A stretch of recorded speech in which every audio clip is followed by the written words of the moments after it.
Hey everybody, Shep here again, down in the gaming lair for another RPG review. Today we're going to be taking a look at the game Ironsworn. This was my very first solo RPG that I ever played, so let's get down to the table and take a look at it. Okay, here we are, ready to take a look at the game Ironsworn. This one's going to be a little bit different because I do not have the physical book for Ironsworn. One of the great things about this game is that it is a free to download game, and so I have the PDF of that. I've played a ton with it. There's also a bunch of small printable resources. I've got a couple of them right here. The game is just so lightweight in materials, and it's so easy to play. You don't need a ton right here, but you can also purchase a physical copy of the book if you want to keep that. I've been thinking about that myself just because I've enjoyed the game so much and really want to support the creator. Shawn Tomkin is the creator of Ironsworn. This is an amazing work of love that he's put into this. If you take a look at the PDF online, it's a lot of very just straightforward description. It tries to tell you how to play the game. It walks through things, very simple text. It's really trying to only tell you what you need to know to be able to play this different experience of a game type. Not a lot of art, and what you do see, most of it is stock photos, a lot of photoreal art.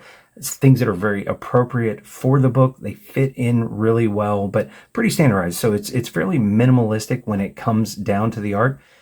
But again, you're not going to be handling the book a whole lot, I don't think, and so you're not really going to need it. Now, the game itself starts with a kind of default setting in the Ironlands, but you can take the core of this and use it in any setting that you want. I myself use my own personal setting, but the Ironlands is a kind of a land in distress. Things have gone horribly wrong. The people are scraping out an existence. Things seem to be against them in a very heavy way, and that's where your hero comes into play. The game itself is written and designed to where it can be a full experience like a regular role-playing game where you could have one game master and multiple players. It is also been played many times just co-op, so two people kind of co-GMing, co-playing together. An interesting experience I'm hoping to try out. But then the other way is solo play, and so while I've experienced it as a group and I've experienced it as solo, I do hope to try that duo in the future, but solo has been my primary experience. As a matter of fact, it was my first solo play experience, and I actually found out about Ironsworn, and I even thought about solo play because of the channel Me, Myself, and Die. Trevor is an amazing voice actor. He's an incredible talent in front of the camera as well as a solo player, and I stumbled upon him playing Ironsworn, was hooked, watched every single episode a couple of times now at this point, but it drew me into the game as well. So this is generally, as you take a look at it, this is a narrative-based game, so it's kind of a lightweight structure. It tries to give you all the tools that you need to make it a game, and yet the game has mechanics that are really supporting a narrative. And so it's all about this story that's going to unfold for your character. And so whenever your character is moving through the world, you're narrating. A lot of people will play this game using something, an Oracle system of some kind, maybe even supporting it with a Mythic GM emulator, something like that, to help make decisions or to guide some new things that may come up, give those moments of inspiration. I think you could also use this just with a kind of an open hex crawl as well to guide you along. But what you're really doing is trying to think through a story for the character, and you've got mechanics that then support that. And the core mechanic of the game, there's two basic things. One is a move, and the other is the action roll.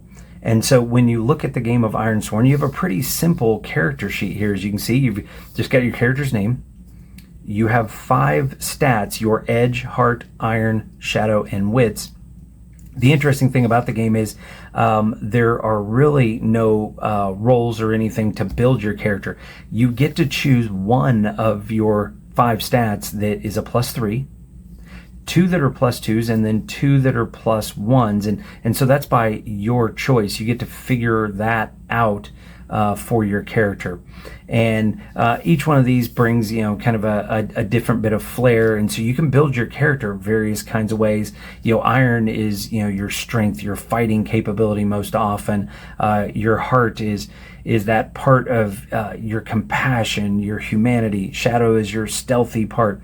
Edge is that that bit of intimidation, that force of will. And wits is your cunning, your intellect, and those kinds of things. So very broad categories. And these very simple bonuses are going to drive most of the actions you have in the game. Other than that, you also have your momentum track over here.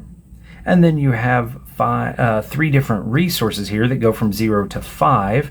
And you have these 3 resources and status tracks for each of those. And then you have your vows, which is the driving mechanism of the game.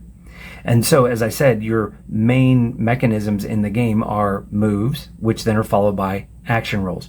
So as you're unrolling some narrative, you, for example, come upon a scene. It looks like there's the aftermath of a battle, and you want to start looking around, trying to determine what's going on. You go over to a list of maneuvers, these moves that you have, and there are 6 core types. There is the adventure move, the relationship move, the combat move, the suffer move, the quest, and the fate move. And so as you're looking around, you may look through these moves, and it seems like a lot at first, but once you get used to them, you really start getting a feel for which ones you're looking for. So one of the things you could do is to gather information, and you can see it says when you search an area, ask questions, conduct an investigation, or follow a track. So you go, that sounds like what we're trying to do. We've just found this scene and we want to discover some things, and it tells you right here. So this is a really handy resource that comes straight from the rule book. It says roll plus wits. So if I use my existing character over here, I have wits +2, and that now takes us to the action roll. The action roll is always made exactly the same. There are 2 challenge die that are here, so 2 different D10s that are challenge dice, and then the action die. This one's ours. As the player, this is my die, and I get to add into it my stat, and so I'd add +2 to whatever I roll here. And I may have assets and things like that in the game. I may have special bonuses that I've picked up along the way that I can add to it. And let's just pretend, for argument's sake, that I've picked up a bonus of some kind. And so I've got a +1 from something else, +2 from my wit, so I'm a total of +3. That's it. That's all the math. And now I'm just going to take the dice, roll, and this is typical for me, a horrible result. So with +3, and a 6 on my die, so not really that bad. I can't complain. Then I am +3 to that 6. That's a 9 result for me, and I compare my result to the 2 challenge levels. Now, if you beat both of the challenge die, that is a strong hit. But let's pretend I had rolled a 4. With a 4 result, I'm +3 again, don't forget, that's a 7. So I beat the 2, but not the 8. That is a weak hit. A weak hit is going to guide us over here, and it would have been impossible in this case, but let's pretend I had rolled an 8 and a 6, a very challenging roll. I thought I had gotten something pretty high like that when I first rolled, and let's pretend I only rolled a 1. With my +3 result, I have a 4 on the action. I do not beat either the 6 or the 8. That's a complete miss. And so now for each one of the moves, it tells us what is the result that we can expect on a strong hit, a weak hit, or a miss. And this will guide us how we unfold the narrative. We may gain useful information. We may, or as you can see, gain even resources here. This one would give us +2 momentum, and so our momentum scale would go up. A weak hit will give us different results and +1 momentum, and then what happens with a miss. And that's the whole mechanic for the entire game. So as you're playing along, you simply narrate, and when there's a set of stakes, things that matter, or especially in places of conflict, even if it's social confrontation or if it's in actual combat, we go down to the moves and one of our action rolls. And really that's what drives the entire narration forward. And as I said, you've got these stats that are pretty consistent here, and then you have your statuses over here and here. Momentum is a really fun and interesting resource. You can build momentum up, and when you're in a pinch, you can, let's say your die roll's not quite enough to get the result you want, and so you can spend your momentum to actually push you up and over to get that strong hit that you were hoping for. And so you spend that momentum as a resource. Your health, your spirit, your supply. So this just kind of is the abstraction of, your torches, your food, your water, all of those kinds of things. It can even be as abstract as rope and things like that you may be carrying. So you don't have to worry about what all gear you're carrying. It's all abstracted through supply. Your health, your general state of physical well-being, your spirit, your mental and emotional well-being. And as you go along in the adventure, you can take actions to resupply and make camp and things like that help boost these back up. And some of your actions, your action rolls, the results may cost some of these resources. And so you're working through the resources that you have available, but the driving force of the game are your vows. In the Ironlands, an iron vow is sacred. It is the thing that drives and motivates your character. And as you can see, you can carry many vows at any one time. And with these, you'll name the vow. You can declare how difficult it is. If you're doing something just small and minor for an individual, it may be a troublesome vow. And it's something you'll make very quick progress on. It could be dangerous, formidable. It could be epic. And the higher and more extreme the vow is, the harder it will be to gain progress. And these progress tracks are the way that you can keep track with where you are in the story. And so, for example, this one here, investigate the mists around the city of Meissen here. You can see where we've made progress along, and we still have some progress to go. But to complete a vow is completely up to you. It's not simply that you click off check boxes and you go, well, that one's done. Narratively, when you get to a place where you figure you've done enough to fulfill your vow, you've made enough progress checks, there is an action roll for that as well. And so you can make that choice to go ahead and try and complete the vow. And when you do, you begin to gain experience. And that's one of the ways that your character can advance. There's no levels or anything else, but the experience allows your character to buy assets. So you can buy new assets that you can add to your character, or you can increase an existing asset. And these are the places where the game really allows you to play all kinds of different characters. You could play a character that's far more like a druid that has animal companions. You could play a character that is deeply invested in the spiritual world, a social character, a pure combat character. All of that is defined between your stats up here and the assets that you use. And so a very flavorful game. It's a great game for someone who just loves storytelling, wants to just guide a narrative along, but wants to have some mechanics.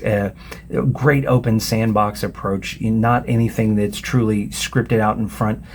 I've never tried it with like a module, trying to use an Ironsworn character inside of a pre-existing module. I'm not sure that they would blend real well together, but somebody else can check that out and tell me in the comments if you've ever tried that. But it is, I think, best for that open sandbox.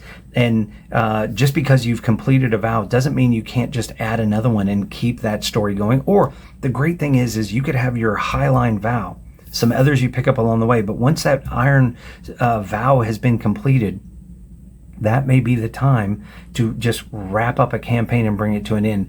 And how great is that? So often campaigns just kind of fizzle. This one gives you a place to aim toward, to where you can wrap up that story. It feels like closing a great novel that you feel had a satisfying ending. And so this game really does that. So I'm going to show you real quick just these sheets that come along and help you understand the flow of the game.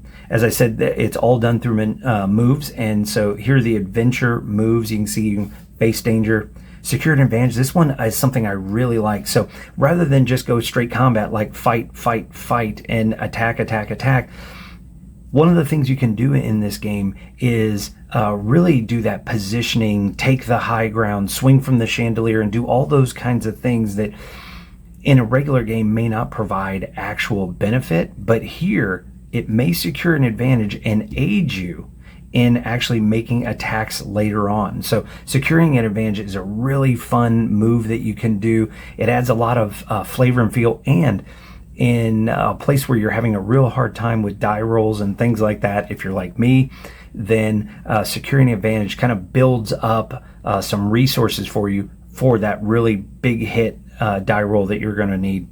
You can see you can gather information, heal, resupply, make camp, undertake a journey, so you take off on the road, reach your destination, so you arrive, that's an action roll. Relationships, you can compel people, so that's that intimidation, that force of will. Sojourn, spending time in a community, seeking their assistance, getting to know them. Drawing a circle, this is a formal dueling space. Form a bond with a person. So again, narratively, it's giving you moves to add some game elements to even these elements, especially great for solo play. Testing your bond, aiding an ally, writing an epilogue, that's for the end. Here's your combat moves.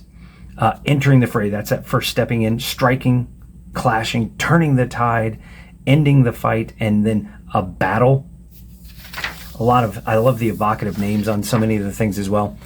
Suffer moves. Sometimes there are penalties. Sometimes the die roll doesn't go our way. And so there's even ways that this happens. It's not just take 2 hit points of damage or anything. I love that. It's far more thematic, and there is narrative even in the failings and things. So you can endure harm, face death.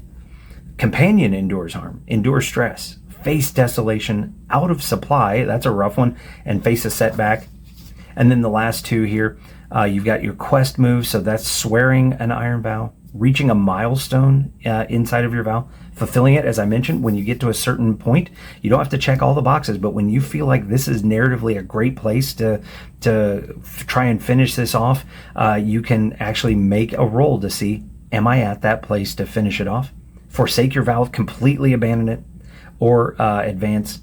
Fate moves, paying the price. Again, it's kind of like suffering, but there's some consequences here. And then here's our oracle roll as well. So those are the main action moves. As I said, it's a pretty simple game. The back of this page summarizes almost the entire game right here. So while there's a 270-page rule book that's got a lot of flavor, a lot of flair, gives you a lot of the edge cases of how to deal with stuff, most of the things you're going to need while solo playing or even running a game for others is right here. So that's Ironsworn. Great narrative game. I highly encourage you to just take a look at it. It's a great resource for any solo player. The creator, remember, Shawn Tomkin, incredible effort. So go and check out Ironsworn.